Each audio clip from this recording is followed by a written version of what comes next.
আসসালামু আলাইকুম। কেমন আছেন সবাই? আমরা আজকে যাচ্ছি ঢাকার উদ্দেশ্যে। ঢাকায় আমরা যাব এবং মাওঘাট থেকে ইলিশ খাবো। আমাদের ইচ্ছা এটাই।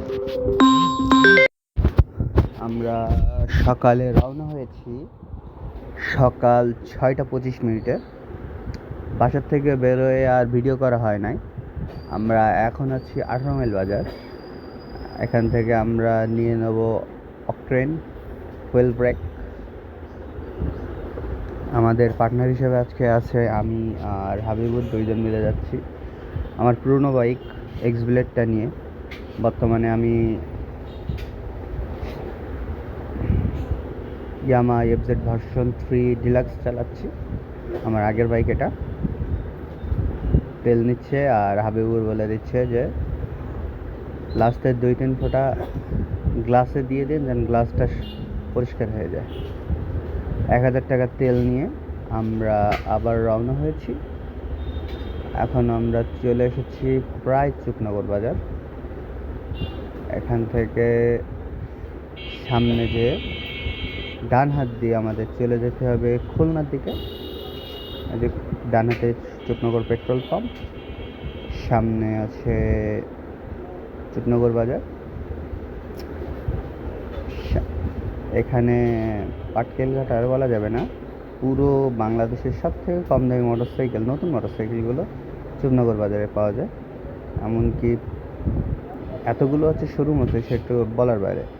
বাম হাতে আছে ইয়ামার শোরুম, এই যে দৌলতপুর। ডান হাতে আছে হিরোর শোরুম, রোজা মোটরস, সামনে এফআই মোটরস। হ্যাঁ, এখান থেকে ডান হাতে চলে গেলেই পাওয়া যাবে খুলনা রোড। আমাদের এখানে কিন্তু সব থেকে বিখ্যাত একটি হোটেল আছে, সেটা হচ্ছে আব্বাস হোটেল। হাতের ডান হাতে আমরা দেখতে পাচ্ছি আব্বাস হোটেল। এটা পুরো বাংলাদেশ খাসির মাংসের জন্য বিখ্যাত। আমরা আবার রওনা দিয়েছি। রাস্তা অনেক ভাঙাচোরা, ভিতরে থেকে আবার রাস্তার এটা আবার আমাদের এডিটিংয়ের ভুলের কারণে হেলথিয়া রেস্টুরেন্ট আগে চলে আসছে। আমরা এখানে খেতে এসেছিলাম। যাই হোক, রাস্তাটা সুন্দর। হেলথিয়া রেস্টুরেন্ট, এটা তো মাওয়াতে। রাস্তায় আবার আমরা চলে আসি। পদ্মা সেতুতে উঠতেছি। আমি চালাচ্ছিলাম আমি, আর এর আগে চালাচ্ছিল হাবিবুর। এখন ভিডিওতে হাবিবুর আছে। প্রথম মোটরসাইকেল নিয়ে আমরা পদ্মা সেতুর উপরে। ফিলটা অন্যরকম ছিল, লিমিটেশনের কারণে আমরা অনলি 50 কিংবা 40-এ চালাচ্ছিলাম। এবং তার থেকে বড় কথা যে যদি ভিতরের ভিউটা নেওয়া যায় তাহলে খুব সুন্দর হয়। সাইড দিয়ে যাও, যতই চলে যাও না কেন, আমার সমস্যা না। আমরা রেসিংয়ের জন্য আসি না এখানে, আমরা ভিউটা এনজয় করার জন্য আসছি। পদ্মা সেতুতে উঠেই আমাদের প্রথম নজর পদ্মা সেতু কই। অনেক দূর যাওয়ার পরে তারপরে না পদ্মা নদী। আমি আগেও গেছি এ রোডে, কিন্তু মোটরসাইকেলে প্রথমবার। আগে কয়েকবার গেছি। আমার সাতক্ষীরা থেকে ঢাকাতে বেড়াতে আসা হচ্ছে, তারপরে আরও বিভিন্ন কাজে আসা পড়ছে। আমরা চলছি এবং চলার সাথে সাথে যে বিভিন্ন জায়গার ব্যারিকেড টাইপের দেওয়া আছে। আমরা বলছি ব্যারিকেডে বাম সাইড দিয়ে যাবো রাস্তার নাকি সোজা যাবো। যে কোনো সাইড দিয়ে যেতে পারেন, আপনার সমস্যা নাই। আমাদের রাস্তার ডান হাতে আরেকটি রাস্তা, অপোজিট লেন আর কি। অবশ্যই ড্রেজিং চলতেছে, সেটাও দেখে। এবার সে বাম হাতে পদ্মা সেতুর অন্যরকম ভিউ। সোজাসুজি যেতে মজাই লাগে। চালাচ্ছিলাম আমি, হাবিবুর পিছন থেকে ভিডিও করছিল। আমার তো ভাই ক্যামেরা নাই, আর যে নিচের থেকে ভিডিও করবো, আমার কোনো হেলমেটটা ভালো কিনছি, কিন্তু বোঝেনি তো মিডল ক্লাস ফ্যামিলির, তো ওইভাবে গোপ্রো কেনার সামর্থ্য নাই, তাই ফোনেই কাজ চালাচ্ছি। বামাতে পদ্মা সেতু দেখা যাচ্ছে, ভিতরে অনেক চট জমে গেছে।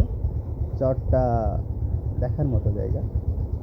আমার যদি সামর্থ্য থাকতো, আমি কোনো এক সময় পদ্মা নদীর মাঝে মতো যে কোনো একটা চরে বসবাস করতাম, ওয়াইল্ড লাইফ টাইপের,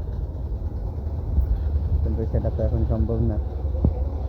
পদ্মা সেতুর একটা আলাদা ভিউ আছে, যেটা মানুষ না দেখলে বুঝতে পারবে না। তো আপনারা দেখতে থাকুন পদ্মা সেতুর ভিউ। আমরাই শুধু আস্তে চালাচ্ছি, অন্য লোকজন কিন্তু সবাই তাদের স্পিড মেনটেন করে যাচ্ছে 80, 85, 90। এই যেমন একটা চর, আমরা প্রথমে হচ্ছে কি পদ্মা সেতুর ভিতরে, পদ্মা নদীর ভিতরে আবার দ্বীপ আসলে কোথা থেকে, আমরা পরে জানা চর, ওইটা নদীতে তার দ্বীপ উঠবে না, এটা চর। আমরা চালাচ্ছি 50-55-তে, আমাদের সাইড থেকে যখনই গাড়ি যাচ্ছে সেটা 80-100-তে চালাচ্ছে, আমরা আমাদের 50-45 এটা মেনটেন করে চালাচ্ছি। পদ্মা সেতুর ভিডিওটাই বেশি, কারণ পদ্মা সেতুতে উঠলে একটা আলাদা আমেজ কাজ করে, যেটা বোঝানো সম্ভব না। পদ্মা সেতুতে যাচ্ছি,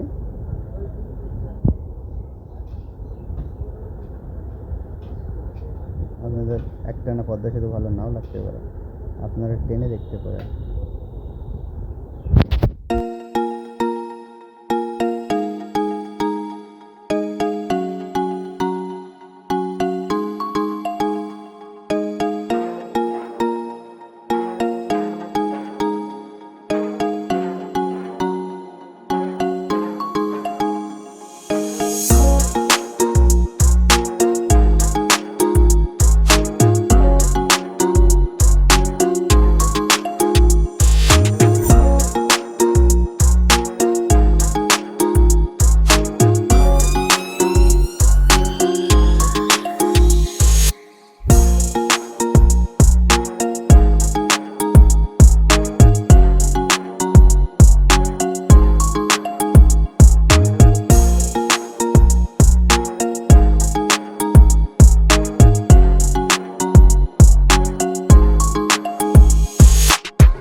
এতক্ষণ আপনারা ভিউগুলো এনজয় করলেন, আমরা এরপর আবার রাস্তায় চলে এসেছি।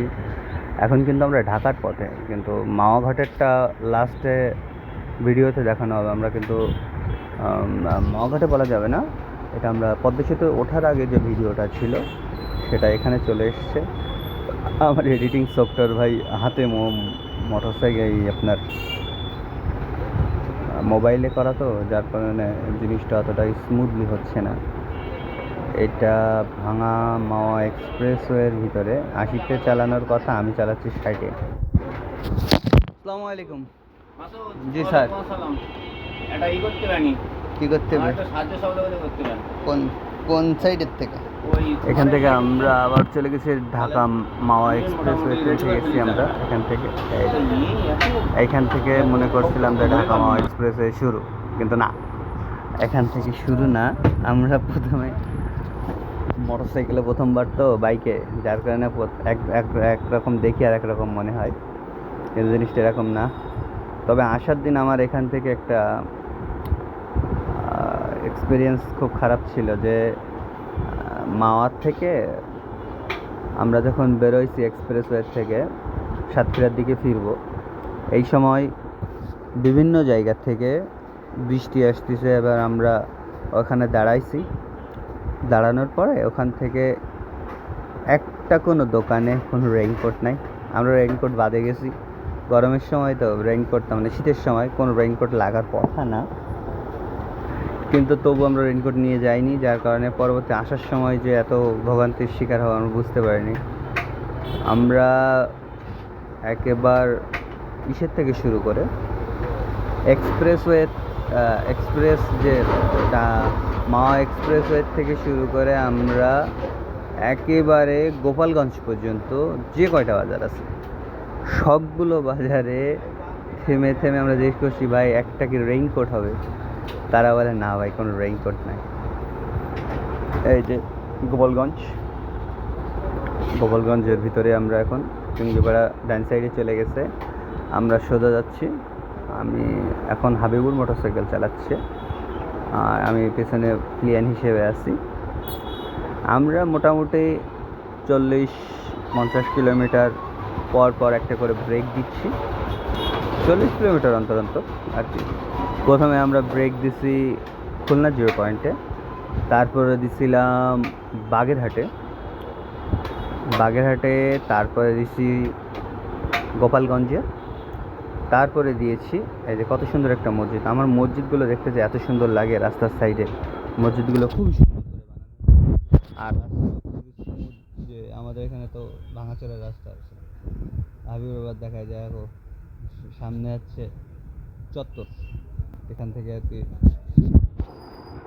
সব জায়গায় তো পোস্টার আছেই।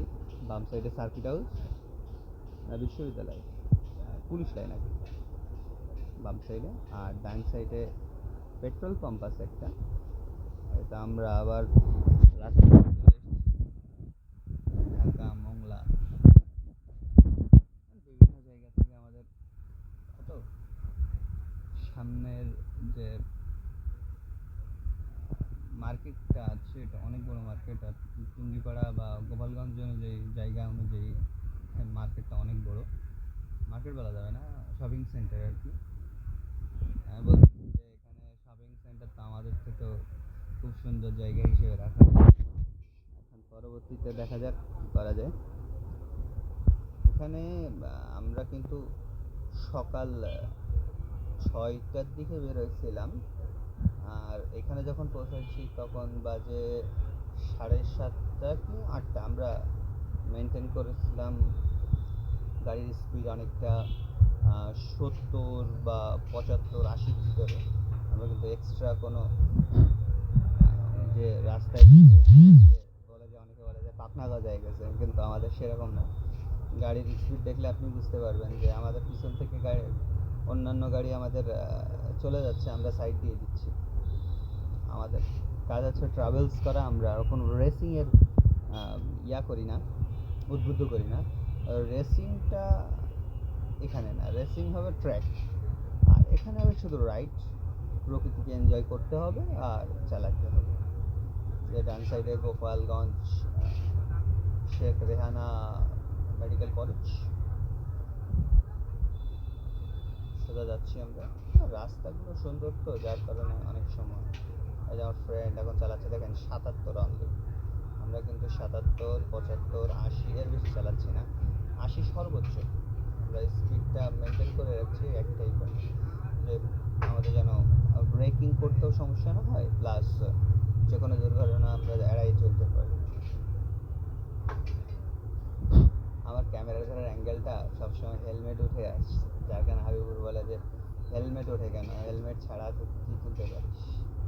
আমরা এখানে সামনে কিছু দূর গিয়ে, এখান থেকে আর কিলোমিটার মতো গিয়ে আমরা ওখানে একটু ব্রেক নিয়েছিলাম, ব্রেক বলা যাবে না, একটু প্রকৃতির দেখে ছায়া দিতে দাঁড়াইছিলাম।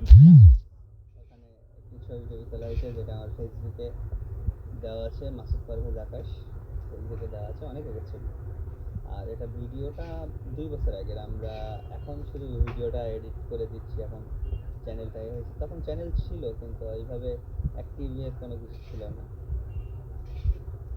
এই আমরা বাগেরহাট ফকিরহাট থেকে বাম হাতে চলে আস্তে করে উঠতে হবে, না হলে তো ঝামেলা। ও আচ্ছা, আমার রাস্তাটা কি পরিমাণে উলট পালট হয়ে গেছে এটা না বললে নয়, কারণ এইটা হচ্ছে রূপসা সেতু। আমরা আগে গোপালগঞ্জ ঘুরে আসছি, পদ্মা সেতু ঘুরে আসছি, আমরা এখন রূপসা সেতুর উপরে। তো আমার প্রথম তো একটু ক্ষমা করে দিবেন আপনার ভিডিওতে। রূপসা সেতুর উপরে আমাদের দেখা প্রথম হচ্ছে বড় সেতু আছে রূপসা সেতু আমাদের দেখা। এখানে রূপসা সেতুর নিচের থেকে বাম সাইডে 2-3 কিলোমিটার গেলে এখানে আমার বোনের বাসা। আমরা বোনের বাসায় যাই নাই, আমরা একবারে ট্রেনে ঢাকার উদ্দেশ্যে চলে এসেছি। ডান সাইডে হচ্ছে ওখানে রেলওয়ে সেতু হচ্ছিল, এখন ওটা অলরেডি উদ্বোধন হয়ে গেছে। এমনকি ঢাকা টু খুলনার যে আলাদা লাইনটা ছিল ট্রেন লাইন, ওটাও উদ্বোধন হয়ে গেছে। এই যে বাম সাইডে অনেকগুলো কার্গো রাখা আছে, জাহাজ রাখা আছে, এখানে খালাসির জন্য দাঁড়ায় আছে। সো দেখা যাক।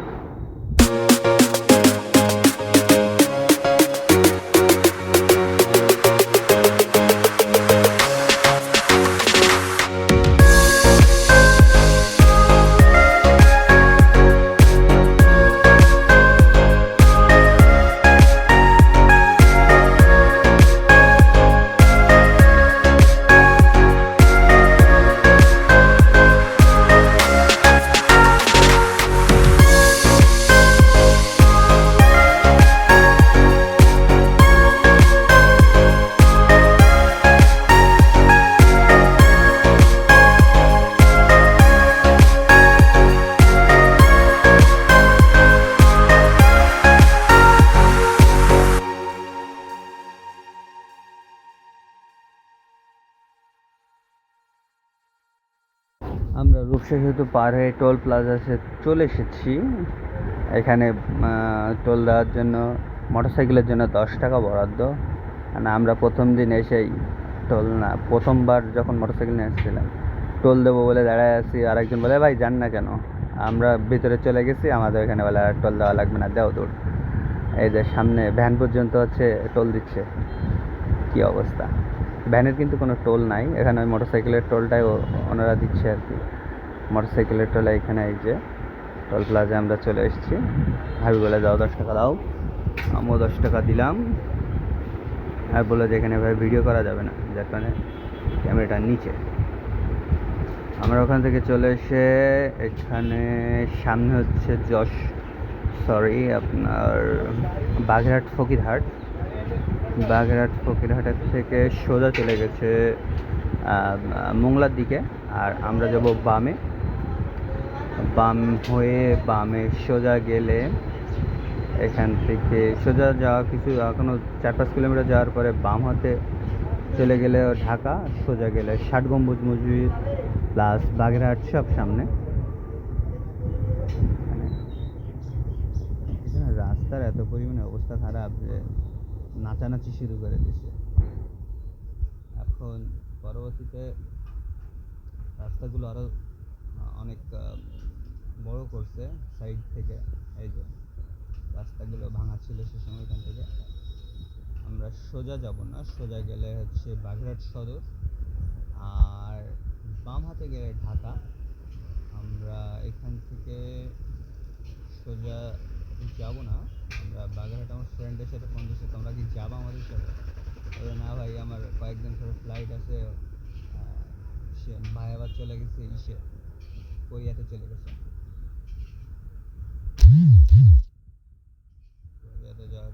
বাগেরহাটের 60 গম্বুজ মসজিদের একেবারে পিছনের বাড়িটাই তাদের আর কি। তো আমরা ঢাকার রোডে প্রায় চলে এসেছি। এই যে সামনে গোল চত্বর, সোজা গেলে বাগেরহাট সদর। আমরা যাব বাম হাতে গেলে এখানে সোজা চলে গেছে বাগেরহাট। আমরা এই যে ঢাকার উদ্দেশ্যে বাগেরহাট থেকে সোজা ঢাকার রোডে। তো আপনারা ভিডিওটা এনজয় করুন।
আপনারা দেখছেন, এই ব্রিজটি কিন্তু কোনো নদীর উপরের ব্রিজ না, বা কোনো খাল বা অন্য কোনো কিছুর উপরে।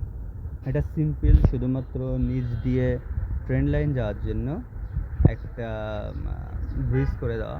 উপর দিয়ে আমাদের এক্সপ্রেসওয়ে, নিচে দিয়ে ট্রেন লাইন। আমরা এই যে ইসের আগে, এই যে ব্রিজটার আগে আমরা ওখানে বসে সকালের নাস্তাটা সেরে নিয়েছি। তখন বাজে 9টা 28। আমরা এখান থেকে সকালের নাস্তা করে নিচ্ছি পরোটা, ভাজি আর ডিম। আমরা এটা তো মনে হয় গোপালগঞ্জের ভিতরে নাকি ভাঙার ভিতরে। এখন ভিডিও দেখে করতেছি তো অনেক সময় মনে আসে না, আমার নিজেরই তো ভুলে যাই, যার কারণে মনে আসতেছে না জায়গাটা কোথায়। যতদূর মনে হয় যে গোপালগঞ্জের ভিতরে এই জায়গাটা। আমাদেরকে যেভাবে সাপোর্ট দিয়ে যাবেন, তাইলে আমরা যদি কোথাও বেড়াইতে যাই বা কোথাও থাকে, তাহলে আপনাদেরকে আমরা আরও ভিডিও দিতে পারবো, যাতে আপনারাও আমাদের সাথে ভিউগুলো উপভোগ করতে পারেন। আমরা যাচ্ছি গোপালগঞ্জের ভিতর দিয়ে।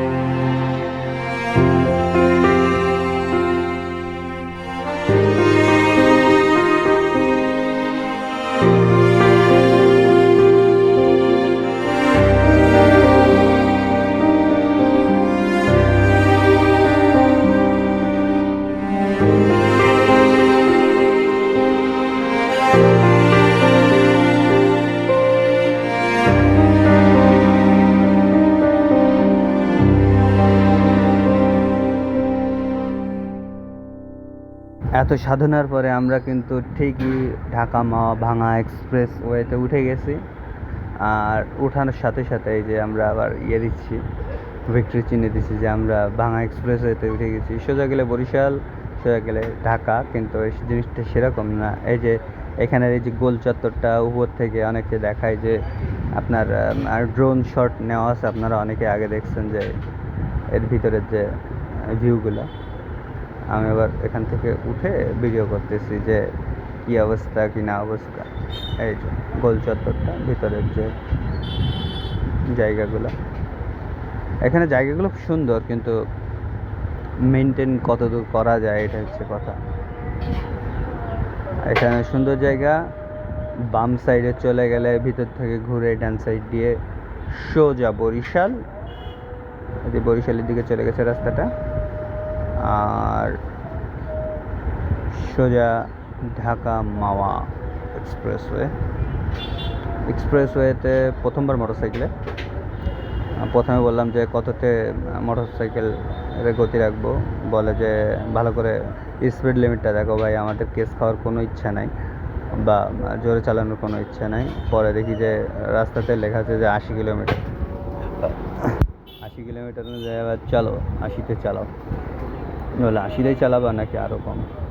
বলে না 80তেই চলো, সমস্যা না। আর রাস্তাটা সুন্দর, বাংলাদেশ সেনাবাহিনীর তৈরির রাস্তা, তো অনেক সুন্দর রাস্তা। আমি কিন্তু শুধুমাত্র যে ইসের ভিডিও করতেছি তা কিন্তু না।